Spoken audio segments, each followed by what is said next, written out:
Is there any concern, about not playing, a meaningful snap for, 3 weeks? And, if so, how do you kind of, try to stay as much in rhythm as possible?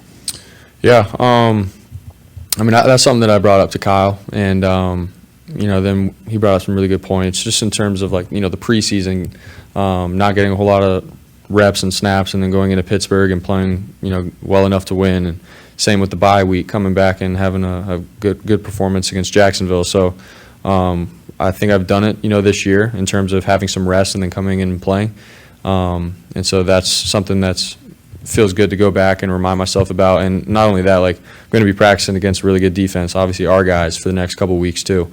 So and it's not like I'm going to be sitting on the couch for the next couple of weeks doing absolutely nothing. We're going to be out here still getting good reps against our defense, working on the little things I need to work on with my footwork and my reads at practice, and whoever we end up playing in our first round, we'll be ready for it. So.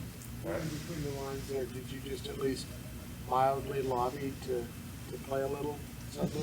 It was just part of our conversation, just being real with all the situations and scenarios with this week and playing and stuff. So that's something that we brought up and made the decision after that. So. How does it feel to be getting your first Pro Bowl recognition? Yeah, what an honor. I'm very thankful, obviously, to everyone who voted and all the support across the country. It's so cool, actually, and for all my teammates too, for them to be recognized. It's sweet. We got a special team, special unit of guys, and but to be listed up there with them, man, what an honor. So, very thankful for it. You got the most fan votes out of all players. Yeah, I heard about that. Yeah, it's crazy.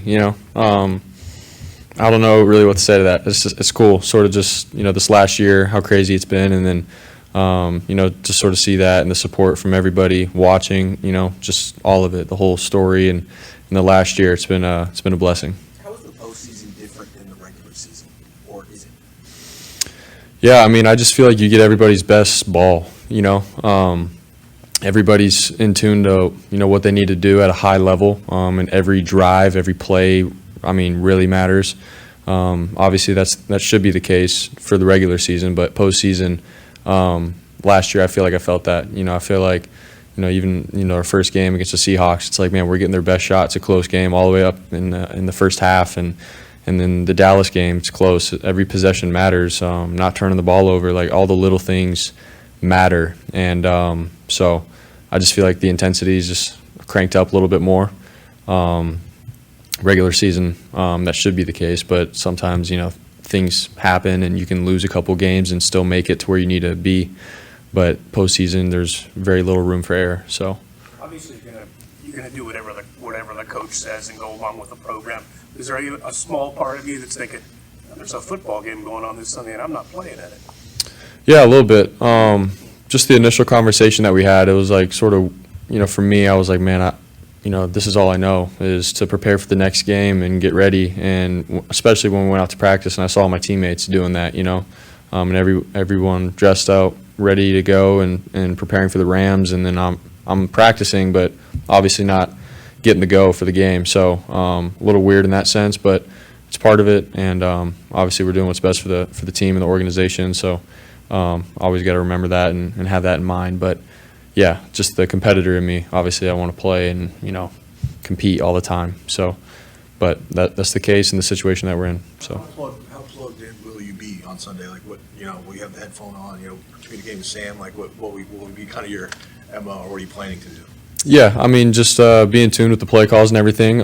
This week I've still gone about my process and stuff with the install with the plays and everything, and I'm gonna do my part to help out Sam and what I'm seeing on the sideline, just like what he's done all year for me. And so, I'll have the headset on and listening to all the plays and stuff, and still going through my process in terms of, if I was out there, what would I be doing, and how I'm seeing the game and stuff, and try to help out Sam as best as I can. So that's what I'll be doing. What are some of the things that you've learned from Sam this year, whether it's during a game or in meetings or practices, that stand out? Yeah, a lot.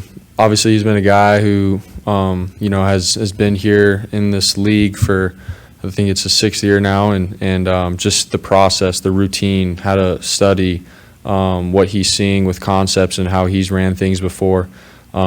He's been able to pour into me and help me out with that, and in meetings sort of just remind me of little things within plays, and especially before we get up, before the game starts, the night before we go through all the plays, he, Brandon, and I, and he just does a great job with just the little things within the plays of, hey, reminder on this play, this is where we're going with this or that, and he brings out these little things that are huge for me as a quarterback. And then obviously on the sideline and stuff, he's bringing up just good things, tendencies that he's seen on film that they could possibly do during the game and to not forget about. So he's done a tremendous job, and he's a very selfless guy. He puts the team first, and he's for the room, not just about himself or anything. Like, that dude is for the room and for this organization. So very thankful to have him.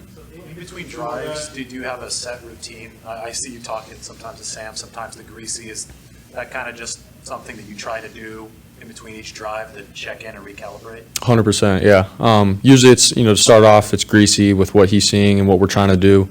And then obviously the quarterbacks were all sitting next to each other, and after Greasy sort of done talking, Sam and Brandon will chime in with what they're seeing, just with everything, and sort of the mindset and stuff, and they're real about what's going on, what the situation is, and where I should be, and they sort of just, again, they remind me of things with what I can do, because they've played the position, they've been in those moments, so it's been sweet having them with me, and continue to go with them. So. In the 4 losses, you've thrown 9 picks, and we talked about it before about being an aggressive mindset, being smart with the football. How do you lock yourself into that mindset of stay aggressive but take care of the ball? Yeah, it's just doing what I'm coached. Our system is really good. We got really good players, and so for me, I don't have to be superhero and or Superman and go out there and say I need to get it done right here and throw in this tight window. I have to go throughout my process and what I'm coached, and we'll be successful. That's been the case. And the times where I've been too aggressive with things and stuff, we've gotten in trouble, turned the ball over, and then obviously those games we've come down to losing some of them. So that's something that I have to obviously always have in my mind. But at the same time, when I see something and I'm confident about it, I'm gonna let it rip. So I think that's sort of the fine line of it. But playing within the system and how I'm coached is always good enough here.